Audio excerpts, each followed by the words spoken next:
Friends ఇది iPad mini 7th generation iPad mini 7 అంటారు లేకపోతే యాపిల్ అయితే ఐప్యాడ్ మినీ A17 Pro అని చెప్పేసి దీనికి పేరు అయితే పెట్టారు. ఇది రీసెంట్ గా యాపిల్ లాంచ్ చేసిన ప్యాడ్ చాలా చిన్న సైజ్ లో వస్తుంది మినీ సైజ్ అండ్ దీని ప్రైస్ వచ్చేసరికి 50,000 రూపాయల నుంచి స్టార్ట్ అవుతుంది. ఇది ఒకవేళ మీరు వైఫై మోడల్ తీసుకోవాలనుకుంటే 128GB base model, seller model తీసుకోవాలనుకుంటే సిమ్ కార్డ్ పెట్టుకోవచ్చు మీరు దానిలో, అది 64,900 రూపాయల నుంచి స్టార్ట్ అవుతుంది. ఇది వచ్చేసరికి 512GB సెల్లర్ మోడల్, ఇదే హైయెస్ట్ మోడల్ అనమాట. దీని ప్రైస్ వచ్చేసరికి 94,900 రూపాయలు ఉంటుంది. ఈ వీడియోలో దీని అన్బాక్సింగ్ అండ్ దీని కొన్ని రోజులు కూడా యూజ్ చేస్తాను, దీని కంప్లీట్ రివ్యూ కూడా మీకు చెప్తాను. అండ్ దీంతో పాటు ఇది కూడా వచ్చింది మనకి. ఇది వచ్చేసరికి దీని కేస్, ఇది కీబోర్డ్ కేస్ సపోర్ట్ అయితే ఈ ప్యాడ్కి అయితే లేదు. ఇది వచ్చేసరికి నార్మల్ కవర్ కేస్. సో ఇది వచ్చేసరికి 6,500 రూపాయలు ఉంటుంది ఒకవేళ మీరు కొనాలంటే 6,500 రూపీస్. ఫస్ట్ మనం వీటి అన్బాక్సింగ్ చూస్తే ఐప్యాడ్ మినీ బాక్స్ మీకు ఇలా ఉంటుంది అండ్ బాక్స్ లోపల మీకు ఐప్యాడ్ తో పాటు కొన్ని డాక్యుమెంట్స్ ఇస్తున్నారు. అండ్ ఐప్యాడ్ లో మీకు ఐఫోన్ లాగా చార్జర్ ఇవ్వకుండా అయితే ఉంటారు, బాక్స్ లో మీకు 20W చార్జర్ ఇస్తున్నారు అండ్ ఒకటి Type C to Type C cable. Next case కూడా అన్బాక్సింగ్ చేద్దాం. కేస్ కూడా మీకు బాగుంటాయి, మీరు లాంగ్ రన్ లో కూడా వీటిని ఈజీగా యూజ్ చేయొచ్చు, క్యారీ చేయడం కూడా చాలా సింపుల్ ఉంటుంది. అండ్ కేస్ వేస్తే మీకు ప్యాడ్ అయితే ఇలా ఉంటుంది. అండ్ ఇది మీకు iPad mini Apple pencil pro కూడా సపోర్ట్ చేస్తుంది, ఇది ఒక ప్లస్ పాయింట్. సో రీసెంట్గా వచ్చింది యాపిల్ పెన్సిల్ ప్రో.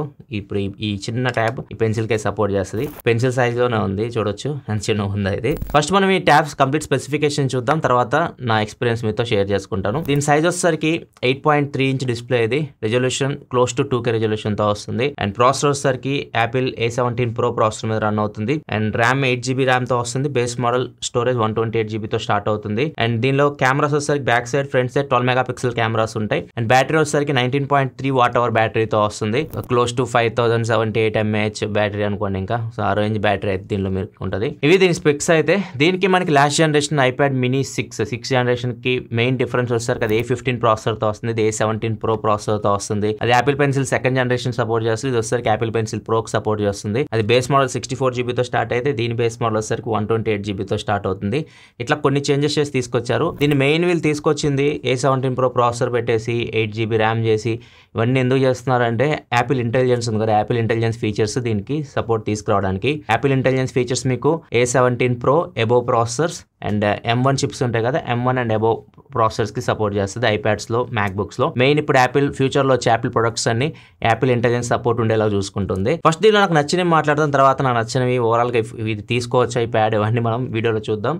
ఫస్ట్ మనం దీనిలో నచ్చింది వచ్చేసరికి నాకు దీని సైజ్ చాలా కాంపాక్ట్ ఉంది, చాలా హ్యాపీగా ఉంది. ఇంత పెద్ద పెద్ద ట్యాబ్లు యూజ్ చేసి ఒకేసారి దీనికి వచ్చేసరికి చాలా సింపుల్ అనిపిస్తుంది. ఇది యాపిల్ ఐప్యాడ్ ఎయిర్ M2 ఇది. దీంతో కంపేర్ చేస్తే సైజ్ లో డిఫరెన్స్ చూడొచ్చు మీకు ఎంత చిన్నగా ఉందో ఈ ఐప్యాడ్. దీని డిస్ప్లే కూడా 8.3 ఇంచ్ డిస్ప్లేతో వస్తుంది, ఇది వచ్చేసరికి 11 ఇంచ్ డిస్ప్లే. సో డిఫరెన్స్ మీరు ఈజీగా అబ్జర్వ్ చేయొచ్చు. అండ్ ఇంకొకటి దీని డిస్ప్లే 8.3 కదా, Apple iPhone 16 Pro Max display size వచ్చేసరికి 6.9 ఇంచ్ ఉంటుంది. సో దీంతో కంపేర్ చేస్తే చూడొచ్చు మీకు అర్థమైపోతుంది. అంటే ఆల్మోస్ట్ ఇది ఒక ఫోన్ సైజులో అయితే ఉంది. అండ్ పైన కింద కొంచెం డిస్ప్లే అయితే పెరుగుతుంది. సైజ్ తో పాటు వెయిట్ కూడా చాలా తక్కువ ఉంటుంది, మీకు 293 grams ఉంటుంది. సో ఈజీగా దీన్ని మీరు ఎక్కడికైనా క్యారీ చేయొచ్చు.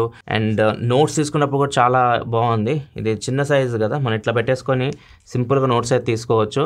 సో వీటిలో అది పాసిబుల్ అయితే కాదు, ఇట్లాంటి పెద్ద పెద్ద ఐప్యాడ్స్లో స్క్రీన్ సైజ్ పెద్దగా ఉంటుంది. కాకపోతే ఇది యూజర్స్ ప్రకారం అయితే కంఫర్ట్ మీకు ఇస్తుందో, అవి మీకు పెద్ద పెద్ద ఐప్యాడ్స్ అయితే నీట్గా మీరు నోట్స్ అయితే దీనిలో తీసుకోవచ్చు. అది కూడా నాకు చాలా బాగా నచ్చింది. నెక్స్ట్ ఇంకొక ప్లస్ పాయింట్ దీనికి ప్రాసెసర్, ఇది మీకు A17 Pro ప్రాసెసర్తో వస్తుంది. సో మీకు క్లోజ్ టు M1 అనుకోండి, M1 దగ్గర దీన్ని మనం ఇవ్వచ్చు, మీరు స్కోర్ ఇవన్నీ చూసినా కానీ. సో మీ ప్రాసెసర్ సేమ్ మీరు ఐఫోన్ 15 Pro Max ఉందిగా, ఆ ఫోన్లో మీరు చూడండి 15 Pro సిరీస్లో సేమ్ ప్రాసెసర్ దీనిలో వీళ్ళు యూజ్ చేశారు. ఈ ప్రాసెసర్ మీకు చాలా మంచి ప్రాసెసర్, జనరల్ యూస్కి చాలా బాగుంటుంది. అండ్ గేమ్స్ కూడా మీరు ఆడుకోవచ్చు, గేమ్స్ కూడా మీరు ప్రశాంతంగా ఆడుకోవచ్చు. అన్ని గ్రాఫిక్స్ లో మీకు గేమ్స్ హ్యాండిల్ చేస్తుంది. BGMI, call of duty, జెన్షన్ impact గా అన్ని గేమ్స్ బాగా రన్ చేస్తుంది ఇది.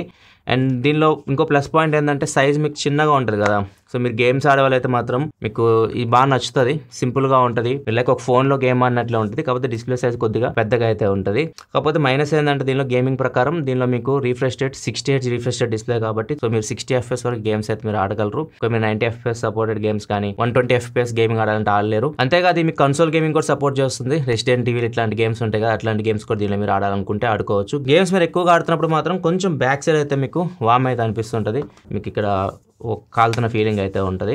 సో అది కొద్దిగా మీరు భరించాల్సి ఉంటుంది. నెక్స్ట్ ఇక బ్యాటరీ లైఫ్ విషయానికి వస్తే దీనిలో మీకు బ్యాటరీ ఛార్జింగ్ టైం విషయానికి వస్తే 20W అడాప్టర్ ఇచ్చింది, యూస్ చేసి ఛార్జింగ్ పెడుతుంటే దగ్గర గంటన్నర టైం పడుతుంది. సో గంటన్నరలో మీరు దీన్ని ఫుల్ ఛార్జ్ చేయొచ్చు ఈజీగా. మీరు జనరల్ యూస్ కి, మీరు నోట్స్ తీసుకోవడం కానివ్వండి, మూవీస్ చూడడానికి, నార్మల్గా ఓవరాల్ గా మీరు ఒక డే యూస్ ఈజీగా అయితే బ్యాటరీ అయితే మీకు వస్తుంది. గేమ్స్ ఆడితే మీరు ఎక్కువ గేమ్స్ ఆడాలైతే మాత్రం ఒక 4 hours కంటిన్యూస్గా 4 to 5 hours మధ్యలో మీకు బ్యాటరీ లైఫ్ అయితే వస్తుంది. డిస్ప్లే క్వాలిటీ విషయానికి వస్తే ఇది మీకు దగ్గర 2K రెజల్యూషన్ స్క్రీన్ ఇది అండ్ క్వాలిటీ కూడా బాగుంది. LCD డిస్ప్లే ఇది అండ్ 500 nits బ్రైట్నెస్ తో వస్తుంది. 500 nits అని మీరు సన్లైట్ లో తీసుకెళ్ళినా బాగానే కనిపిస్తుంది. డిస్ప్లే అయితే మీరు డైరెక్ట్ సన్లైట్ తీసుకెళ్ళినా కానీ విజిబిలిటీ బాగానే ఉంది. అండ్ దీనిలో మీకు యాంటీ రిఫ్లెక్టివ్ కోటింగ్ యాడ్ చేసామని చెప్తున్నారు కానీ సో మరి అంత అయితే అనిపించి రిఫ్లెక్షన్స్ అయితే మీకు కనిపిస్తూనే ఉన్నాయి. మీరు జనరల్ గా యూస్ చేస్తున్నప్పుడు మీరు నోటీస్ చేస్తారు వాటిని. అండ్ డిస్ప్లే క్వాలిటీ అయితే బాగుంది ఆ ప్రైస్ కి. స్పీకర్స్ విషయానికి వస్తే మీకు స్టీరియో స్పీకర్స్ అయితే ఉన్నాయి. సౌండ్ కూడా బాగానే ఉంది. కాకపోతే ప్రో మోడల్స్ రేంజ్ లో ఎక్స్పోర్ట్ చేయకండి, వాటితో కంపేర్ చేస్తే చాలా తగ్గుతుంది. జస్ట్ మీరు ఎంజాయ్ చేయొచ్చు, మ్యూజిక్ అయితే లౌడ్ అయితే వస్తుంటది. నెక్స్ట్ కెమెరా విషయానికి వస్తే front camera 12 megapixel, back camera 12 megapixel. And దీనిలో మీరు అబ్జర్వ్ చేస్తే బ్యాక్ సైడ్ ఫ్లాష్ అయితే ఇచ్చారు కెమెరా కింద. సో ఐప్యాడ్స్ లో మీకు మాక్సిమం ఫ్లాష్ అయితే ఇవ్వరు. ఈ ఐప్యాడ్ వీటిలో కూడా ఫ్లాష్ అయితే ఉండదు, దీనికి ఫ్లాష్ అయితే ఉంది. సో నైట్ టైం ఒకవేళ మీరు కంప్లీట్ డార్క్ లో ఫోటో తీసుకోవాలనుకుంటే దీన్ని మీరు ఫ్లాషెస్ ఫోటోస్ అయితే తీసుకోవచ్చు. కొన్ని శాంపుల్స్ మీరు స్క్రీన్ మీద చూడొచ్చు. బ్యాక్ కెమెరా విషయస్ మీరు 4K 60 FPS వీడియో రికార్డ్ చేయొచ్చు. ఫ్రంట్ 12 మెగాపిక్సెల్ కెమెరా, ఇది మీకు 1080p వరకే సపోర్ట్ చేస్తుంది వీడియోకి. వీడియో కాల్స్ మాట్లాడడానికి ఇట్లాంటివి ఉంటాయి కదా, ఆన్లైన్ క్లాసెస్ ఇట్లాంటి వాటికి బాగా యూజ్ చేయొచ్చు. అండ్ దీనిలో మీకు సెంటర్ స్టేజ్ ఫీచర్ కూడా ఉంటుంది. మీరు ఎక్కడున్నా కానీ మిమ్మల్ని సెంటర్లో అయితే ఉంచుతుంది మీరు వీడియో కాల్ మాట్లాడేటప్పుడు. అయితే కెమెరా మీకు లెఫ్ట్ సైడ్ అయితే తీసుకొచ్చి పెట్టారు. సెంటర్లో అయితే ఇక్కడ ఇస్తే బాగుండేది. కెమెరా మీకు ఇక్కడ ఉంటుంది. సో మీరు ఇటు చూసి మాట్లాడాల్సి ఉంటుంది. సాఫ్ట్వేర్ విషయానికి వస్తే ఇది iPadOS 18.1 మీద రన్ అవుతుంది. అండ్ దీని మీకు యాపిల్ ఇంటెలిజెన్స్ ఫీచర్స్ సపోర్ట్ అయితే ఉంటుంది. iOS 18.1 iPadOS 18.1 లో మీకు ఫీచర్ అయితే తీసుకోవచ్చు యాపిల్ ఇంటెలిజెన్స్ ఫీచర్స్. దానికి సంబంధించి సపరేట్ వీడియో కూడా నేను చేశాను. ఇక్కడ మీకు thumbnail కూడా కనిపిస్తుంది కదా, వీడియో లింక్ కింద డిస్క్రిప్షన్ లో పెడతాను. సో దానిలో ఏదైతే ఫీచర్స్ నేను ఎక్స్ప్లెయిన్ చేస్తానో అన్ని ఫీచర్స్ అయితే దీనికైతే వచ్చేసినాయి. అండ్ నెక్స్ట్ 18.2 బీటా కూడా నేను యూజ్ చేస్తున్నా, దానికి సంబంధించి కూడా ఒక వీడియో అయితే చేస్తాను. అండ్ ఈ పెన్సిల్ ఉంది కదా, ఇది యాపిల్ పెన్సిల్ ప్రో, దీనిలో కూడా కొన్ని ఫీచర్స్ అయితే ఉంటాయి. ఈ ఐప్యాడ్ వీడియో మీరు చూడండి, iPad Air M2 ఈ వీడియోలో ఈ యాపిల్ పెన్సిల్ కి సంబంధించిన ఫీచర్స్ అన్ని ఎక్స్ప్లెయిన్ చేశాను. దాని లింక్ కూడా కింద డిస్క్రిప్షన్ లో పెడతా, డైరెక్ట్ ఓపెన్ చేయండి, టైమ్ లైన్ కి అక్కడికి వెళ్ళిపోతారు. ఫైనల్ గా దీన్ని ఎందుకు కొనాలి ఎందుకు కొనకూడదు దాని గురించి మాట్లాడదాం. ఎందుకు కొనాలి, ఎవరికి సెట్ అయ్యింది అంటే ఎవరైతే చిన్న ఐప్యాడ్ కావాలనుకుంటున్నారో, కాంపాక్ట్ సైజ్ లో మీరు ఎక్కువ ట్రావెల్ చేసే వాళ్ళు, మీకు సింపుల్ గా ఉండాలి నోట్స్ ఇవన్నీ తీసుకోవడానికి, అలాంటి వాళ్ళకి ఇది చాలా బాగా సెట్ అయ్యింది. అండ్ వెయిట్ కూడా చాలా తక్కువ అయితే ఉంది. అండ్ ఇంకొకటి యాపిల్ అంటేనే సాఫ్ట్వేర్ అప్డేట్స్ మీకు డోకా ఉండదు.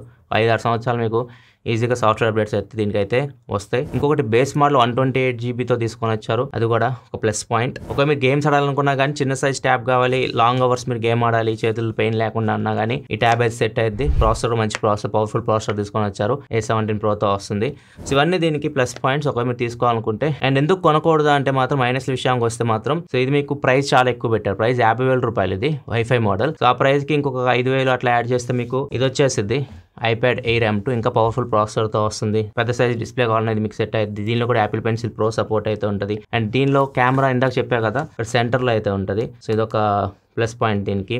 అండ్ ఇంకొకటి ఇది కీబోర్డ్ కూడా సపోర్ట్ చేస్తుంది. కీబోర్డ్ ఉంది కదా, ఈ కీబోర్డ్ కేస్ మీరు ఒకవేళ యూజ్ చేసే వాళ్ళైతే ఇది మీకు కీబోర్డ్ కేస్ కూడా సపోర్ట్ చేస్తుంది. ఇది మాత్రం కీబోర్డ్ కేస్ సపోర్ట్ అయితే లేదు, ఓన్లీ మీరు ఈ కేసే మీరు యూజ్ చేసుకోవాలి. ఇవన్నీ దీనిలో ప్లస్ పాయింట్స్ అయితే ఈ Air M2లో కొంచెం యాడ్ చేసుకుంటే ఒక 5,000 యాడ్ చేసుకుంటే మీకు ఇది వచ్చేస్తుంది దీని ప్లేస్లో. అండ్ ఇంకొకటి 60 FPS వరకు గేమింగ్ అయితే మీకు ఆడగలరు. ఇది కూడా అంతే, దీనిలో కూడా మీకు 120 అయితే ఏం లేదు. ప్రో మోడల్స్లో అయితే ఉంటుంది 120Hz రిఫ్రెష్.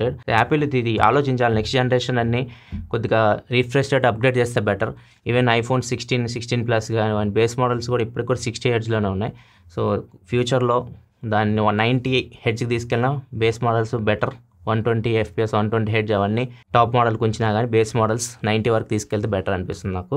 ఇవి ఒకవేళ మీరు కొనకూడదు అనుకుంటే దీనిలో మైనస్లో. సో దీన్ని ప్రైస్ ఒకవేళ ఫ్యూచర్లో సేల్స్లో 35,000 ఆ రేంజ్కి వచ్చింది అనుకోండి, 30-40,000 మధ్యలో. సో అప్పుడు మీరు దీన్ని కన్సిడర్ అయితే చేయొచ్చు నా ఒపీనియన్ ప్రకారం. ఇది iPad mini 7 సంబంధించి కంప్లీట్ ఇన్ఫర్మేషన్ అయితే. వీడియో మీకు నచ్చితే లైక్ బటన్ ప్రెస్ చేయడం మాత్రం మర్చిపోకండి.